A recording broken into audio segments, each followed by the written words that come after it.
And ఇంట్లోనే ఈజీగా custard fruit mixer ఎలా తయారు చేసుకోవాలో ఈ వీడియోలో అయితే చూపిస్తాను. వీడియో చూసే ముందు లైక్ చేయండి, షేర్ చేయండి.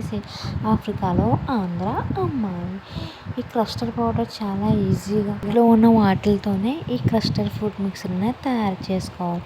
దీనికి ఏంటంటే మిల్క్ అండి, మనా మిల్క్ అండి. మాకు ఇక్కడ ఆఫ్రికాలో మనా మిల్క్ అండి. ఇది చాలా చిక్కగా ఉంటుంది. ఇది లీటర్ వచ్చేసరికి 300 అయితే పడిందండి. మాకు ఇక్కడ మా పాప తాగుద్ది కాబట్టి మంచి క్వాలిటీ ఉన్న మిల్క్ని అయితే తీసుకున్నాను నేను.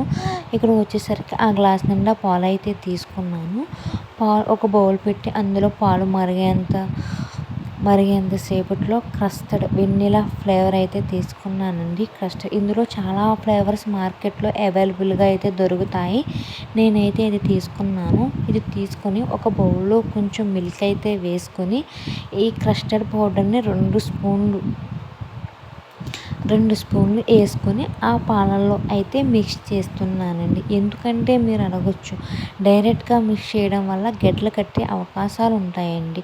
అందుకని చెప్పి నేను ఇందులో వేసి గడ్డలు కట్టకుండా అయితే పాలనైతే బాగా కలిపాను. ఈలోపు మనం పొయ్యి మీద పెట్టుకున్న పాలు ఎక్కడ గడ్డలు లేకుండా అయితే ఉన్నాయి. ఈలోపు మనం పొయ్యి మీద పెట్టుకున్న పాలు అయితే మరిగిపోయినాయండి 5 నిమిషాలు.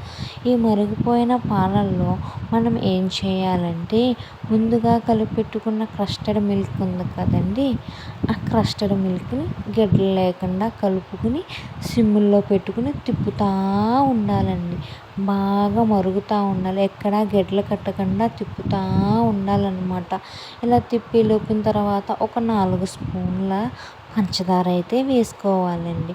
పంచదార వేసుకుని అలా తిప్పాలి. 4 స్పూన్లు కాదులేండి, మీకు ఎంత పంచదార క్వాంటిటీ కావాలంటే అంత క్వాంటిటీ వేసుకొని అది చిక్కదనం వచ్చేంత వరకు తిప్పుతూ ఉండండి. మరీ అంత చిక్కదనం కాదండి, ఒక మాదిరి చిక్కదనం. ఎందుకంటే మనం దించేసిన తర్వాత అది చిక్కబడే అవకాశం బాగా ఉంటుంది అనమాట.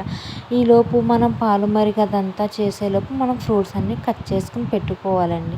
పాలు చల్లారిన తర్వాతే ఫ్రూట్స్ అన్నీ వేసుకోవాలి. నాకు ఇక్కడ అవైలబుల్గా యాపిల్, దానిమ్మ, అరటిపండు దొరికినాయి. పాలు బాగా చల్లారిన తర్వాత ఈ ఫ్రూట్స్ అన్నీ అందులో వేసి బాగా అయితే తిప్పానండి. తిప్పిన తర్వాత ఒక కంటైనర్ బౌల్లో వేసి ఫ్రిడ్జ్లో అయితే పెట్టేశానండి. ఒక 4 గంటలు అయితే ఫ్రిడ్జ్లో అయితే పెట్టేశానండి. 4 అవర్స్ ఇదిగోండి ఫ్రిడ్జ్లో అయితే పెట్టాను. 4 గంటల తర్వాత 5 గంటల తర్వాత ఫ్రిడ్జ్లో నుంచి అయితే తీసానండి. చాలా టేస్ట్ అయితే చాలా బాగా వచ్చిందండి.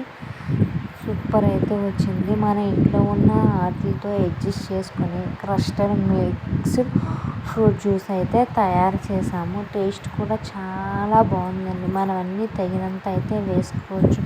ఎందుకంటే పాలు క్వాంటిటీని బట్టి కూడా ఉంటుంది. పాలు అయితే బాగా మరిగించుకునే దాన్ని బట్టి కూడా ఉంటుందన్నమాట. మాకు ఇక్కడ అవైలబుల్గా ఉన్న దాంతోనే నేను అన్నీ చేశాను. కొంతమందికి అన్ని ఫ్రూట్స్ అవైలబుల్గా ఉంటాయి. నాకు ఇక్కడ ఆఫ్రికాలో ఏవైతే ఉన్నాయో వీడియో నచ్చితే లైక్ చేయండి, షేర్ చేయండి, కామెంట్ చేయండి.